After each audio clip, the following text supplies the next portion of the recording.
ये कहानी शुरू होती है सुशीला निवास से, जहाँ सुशीला अपनी बड़ी बहू अनु, पति और 2 बेटों के साथ रहती थी। भरा पूरा परिवार, खानदानी काम और अच्छी खासी प्रॉपर्टी, सब कुछ था सुशीला के पास। अब कुछ बाकी था तो सिर्फ एक काम, अंकित की शादी। हाथ में पूजा की थाली लिए अपने घुटनों के दर्द से परेशान सुशीला अपने घर पहुंचती है। हाय राम, मर गई रे। अरे बेटा जरा सहारा लगा, मेरे घुटने, हाय हाय परेशान हो गई हूँ घुटनों के दर्द से। तो इन्हें खोल कर रख क्यों नहीं देती सुशीला जी अब?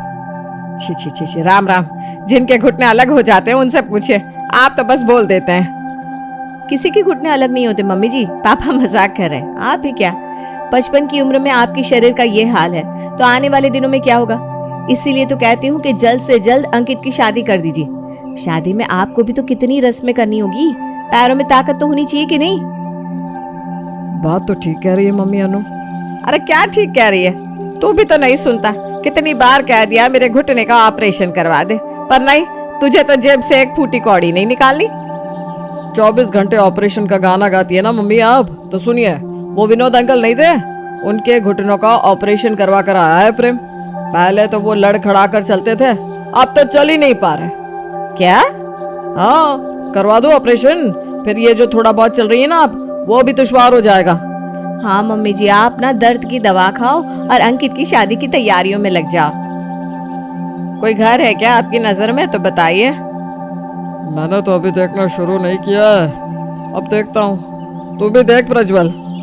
और ये बात सुनते ही अंकित के तो तोते ही उड़ जाते हैं।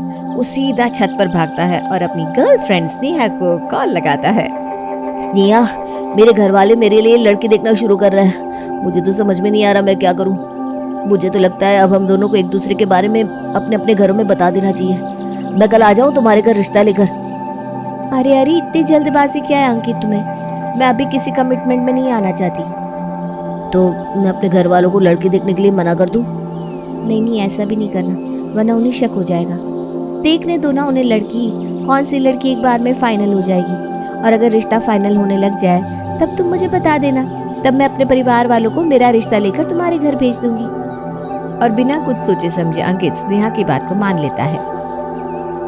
यहाँ स्नेहा और अंकित मिलते जुलते रहते हैं और वहाँ अंकित के परिवार वाले उसके लिए लड़कियों का रिश्ता लाना शुरू कर देते हैं। हेलो स्नेहा, आज मेरे लिए ना 5 लड़कियों की तस्वीर आई है। क्या करूं मैं, मुझे कुछ समझ में नहीं आ रहा। अरे मुझे नहीं देखनी वो तस्वीर है। एक काम करो, तुम 5 के बायोडाटा मुझे भेज दो, उसमें से एक मैं सजेस्ट कर दूंगी, तुम उसी से मिलने के लिए हाँ कर देना।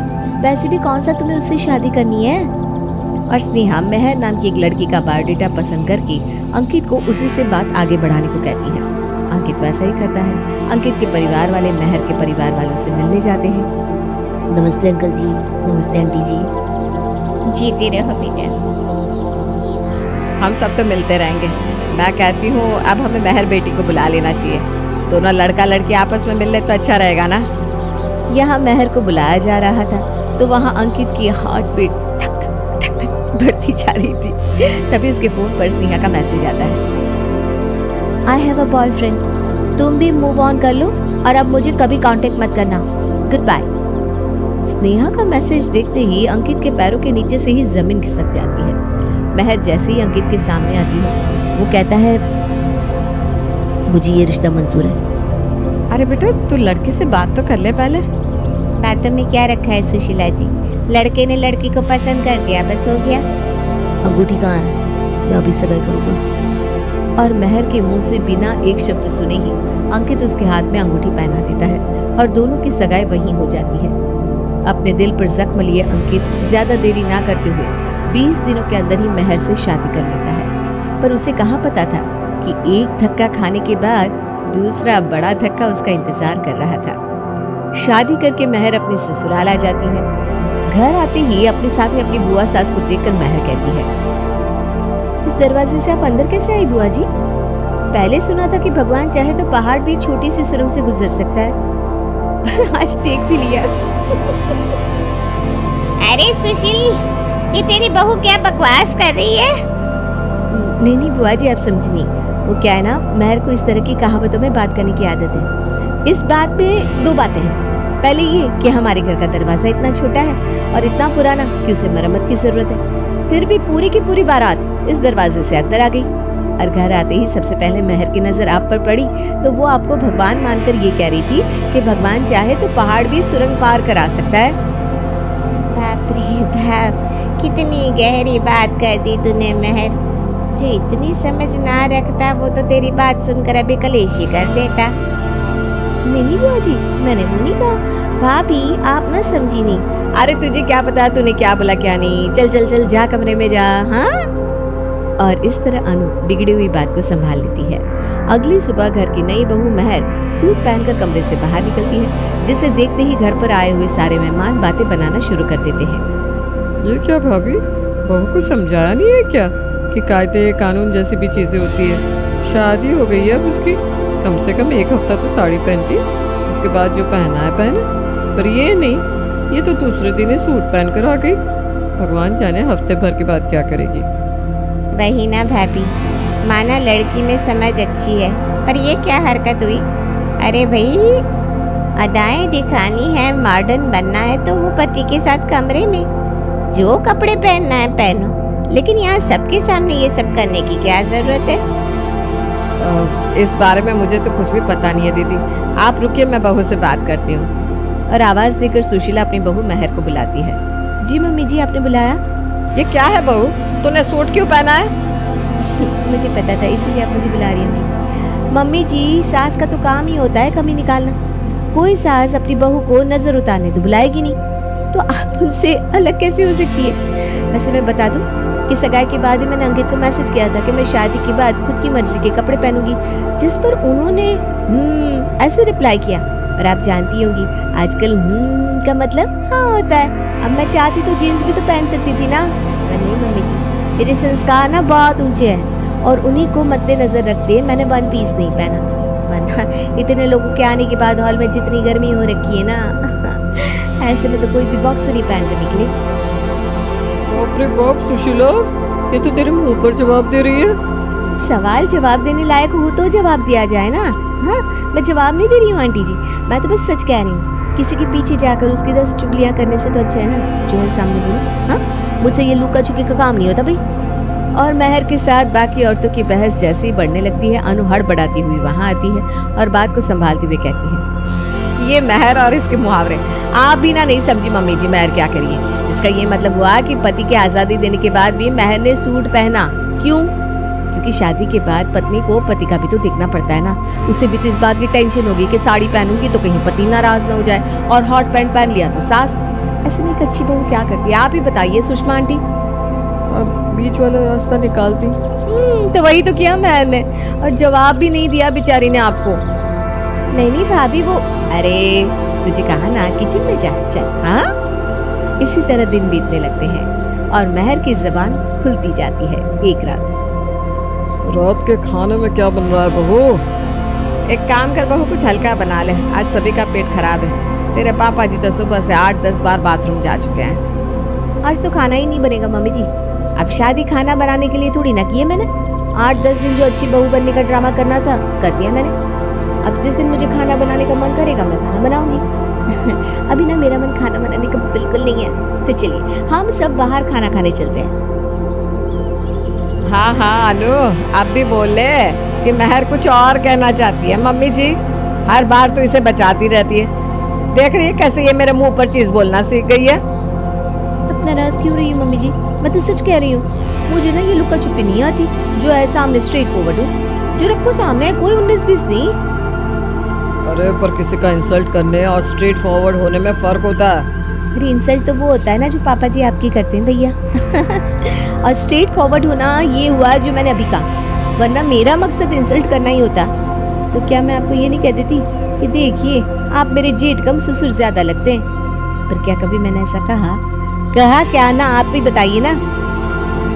ये सुनते ही अनु अपने माथे पर हाथ मार देती है। महर की जुबान ऐसी हो गई थी कि वो सभी के मुंह पर उनका इंसल्ट कर देती थी। ऐसे ही एक रोज सुशीला की सहेलियां उसके घर आई हुई थी और आपस में अपनी अपनी बहुओं की चुगली कर रही थी। तभी रसोई से महर बाहर निकल कर आती है और कहती है, चुप क्यों हो गई आंटी जी? चालू रखिए ना चुगली। मैंने सुन लिया आप सब मिलकर मेरी चुगली कर रही थी ना मेरी सास से। पर कोई बात नहीं, अब सभी के गैर मौजूदगी में मेरी सास भी मेरे साथ आप लोगों की चुगली तो करती है। खैर, मैं इसलिए यहाँ आई थी कि आपको बता दूं कि ये चौथा पकौड़े का प्लेट आप लोग हजम कर चुके हैं और पिछले 2 घंटे से हॉल का एसी चल रहा है। बिजली का बिल आएगा तो वो मेरे पति को भरना पड़ेगा, है ना? तेरी बहू की इस जबान के कारण हम तेरे घर किट्टी करना नहीं चाहते। ले जी आंटी जी, अब तो नाराज होगी। मैंने गलत ही क्या बोला? जब भी हम आपके घर आते हैं आप भी तो अपनी बहू के साथ मिलकर गुनूर गुनूर करने लगती है। ऐसा लगता है जैसे हम किसी की मैयत पर आ गए हो, और वो भी तब जब खाने में आप हमें 1 समोसा देती है, वो भी 5 रुपए पीस वाला। उस हिसाब से मैंने आपको फिर भी 150 रुपए के पकौड़े तो खिला दिए। इसी बीच अंकित अपने घर आता है और महर की बातों को सुनकर कहता है, मैं कुछ नहीं कहता महर, इसका ये मतलब नहीं है कि तुम कुछ भी बोलो। हद होती है किसी चीज की। मेहमान नवाजी तक नहीं आता क्या तुम्हें? महर की तरफ से मैं माफी मांगता हूँ आंटी जी। अब समझ में आया, जब हम तुझे देखने आए थे तो तूने मौन क्यों धारण किया हुआ था, क्योंकि अगर तू बोलती तो ये रिश्ता तो होता ही नहीं। इसीलिए समधन जी भी हड़बड़ी में रही। अच्छा चुना लगाया तेरे घर वालों ने हमें बहू। अगर मेरे घर वालों ने चूना लगाया है फिर तो आपने डिस्टेंबर लगाया है मम्मी जी। मर्सिडीज बताकर ऑल्टो जैसा पति थमा दिया मुझे।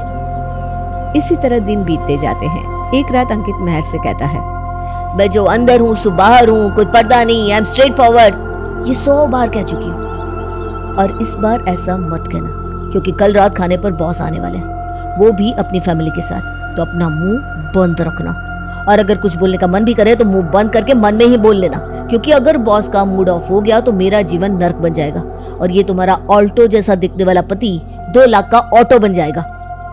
अच्छा बाबा, अच्छा, कुछ नहीं कहूंगी। अगली सुबह अपनी समझदारी दिखाते हुए घर की बड़ी बहू अनु सुबह से ही मेहमानों के आने की तैयारी में लग जाती है। घर के पर्दे, सोफे का कवर बदलने से लेकर खाना बनाने तक का काम अनु ही देखती। रात को बॉस ठीक समय पर पहुंच जाते हैं। आइए आइए सर, आप ही का इंतजार था। पिछले 1 घंटे से आपका इंतजार कर रहा हूँ मैं। कितना झूठ बोलते हो तुम अंकित। बिल्कुल सही कहा महर ने। 1 घंटे से नहीं, पूरे 1.5 घंटे से आपका इंतजार कर रहा है अंकित। आइए सर। और प्रज्वल बात को संभाल लेता है। आगे जाकर बॉस खाने की टेबल पर बैठते हैं और अनु उन्हें खाना परोसती है और खाने के साथ सभी की बातें शुरू हो जाती है। मेरी वाइफ के जाने के बाद मेरी लाइफ का बस एक ही सहारा है, मेरी बेटी प्रिया। बिल्कुल मुझ पर गई है। आप पर कैसे जाएगी सर? ये तो अडॉप्टेड है ना? ये क्या कह रही हो महर तुम? अरे अंकित, तुमने ही तो बताया था कि बॉस की वाइफ बॉस को छोड़कर चली गई थी क्योंकि वो फादर नहीं बन सकते थे। फिर बॉस ने अपने अकेलेपन को दूर करने के लिए एक बच्ची गोद ले ली। ये वही है ना सर? 10th हो गया क्या उसका? What? डैडी, मुझे तो इस घर में आना ही नहीं था। आप मुझे यहाँ मेरे इंसल्ट कराने के लिए लेकर आए हैं। मैं एक अडॉप्टेड चाइल्ड हूँ। I hate you daddy, I hate you. मुझे कभी नहीं लगा था कि ये बात मुझे ऐसे पता चलेगी। ये कहकर 15 साल की प्रिया गुस्से में रोते रोते घर से बाहर चली जाती है। तुम्हारी हिम्मत कैसे हुई अंकित ये सब अपने घर में बताने की? ऑफिस तुम काम करने आते हो या मेरी लाइफ का मसाला लेने? You are fired. कल से तुम्हें ऑफिस आने की कोई जरूरत नहीं है। और ये कहकर बॉस अंकित को काम से निकाल देता है। पड़ गई तुम्हारे कलेजे को ठंडक? यही चाहती थी ना तुम महर? बोलो, और जोर जोर से बोलो, चीखो और सभी के सामने उनकी सच्चाई रखो। पैसे पेड़ पर उगते हैं क्या? अब मायके से लेकर आएगी क्या बहू पैसे? तुम्हारी तो नौकरी गई, और जिस हिसाब से बॉस इस घर से गए मुझे नहीं लगता कि वो तुम्हें दोबारा काम पर रखेंगे। ये कोई बात होती है किसी के बारे में बोलने की? आप समधन जी को फोन लगाइए। सुशीला जी, अब तो मुझे लगता है ये सब मेरी ही गलती है जो मैं तुम्हें हमेशा बचाती रही। महर, जबान ही लोगों को हमारा दोस्त बनाती है या फिर हमारा दुश्मन। हमारे घर कोई भी गेस्ट नहीं आना चाहता। मोहल्ले की कोई भी औरत तुम्हारे रहते हम लोगों से बात नहीं करना चाहती क्योंकि तुम्हारी ज़बान ही ऐसी। और आज तुम्हारी ज़बान ने तुम्हारे पति की नौकरी भी छीन ली। किसे समझा रही है भाभी आप? इससे कोई फर्क नहीं है। कल से मैं कटोरा लेकर सड़क पर बैठ जाऊंगा तो ये भी मेरे साथ वहां बैठकर लोगों में बुराई निकालेगी और उनके चेहरे पर बताएगी, क्योंकि इनका मन तो साफ है जी। शादी के वक्त अगर मैं इतना डिस्टर्ब ना रहता तो कभी ऐसी लड़की से शादी ना करता। पर कहते हैं ना, जिसकी किस्मत में सुख ना हो उसे कभी सुख मिल ही नहीं सकता। और सभी के इतने ताने सुनने के बाद महर फूट फूट कर रोने लगती है। मुझे नहीं पता था भाभी की जो मन में आया वो बोलना कभी इतना घातक भी हो सकता है। मुझे तो लगा था कि मैं सच कह रही हूँ, पर आपने ठीक कहा। इसी बोले से हम किसी को दुश्मन बनाते, किसी को दोस्त। वही सामान आपके पास है, वही सामान मेरे पास। यहाँ सब आपकी इज्जत करते, आपसे बात करना चाहते, और मुझसे कोई मुंह नहीं लगता। यहाँ तक कि मेरी इस आदत के कारण आज अंकित की नौकरी भी चले गई। मुझे माफ़ कर दीजिए। मैंने जो गलती की है उसके लिए मैं खुद आपकी बहुत से माफ़ी मांगूंगी। इतनी बड़ी गलती करने के बाद ही सही महर को समझ में आ जाता है कि मुंह फट होना और बदतमीज़ होने में ज़रा सा ही फ़र्क होता है, और आगे से वो अपनी जेठानी की तरह ही सोच समझकर चीज़ें बोलने की आदत डाल लेती है।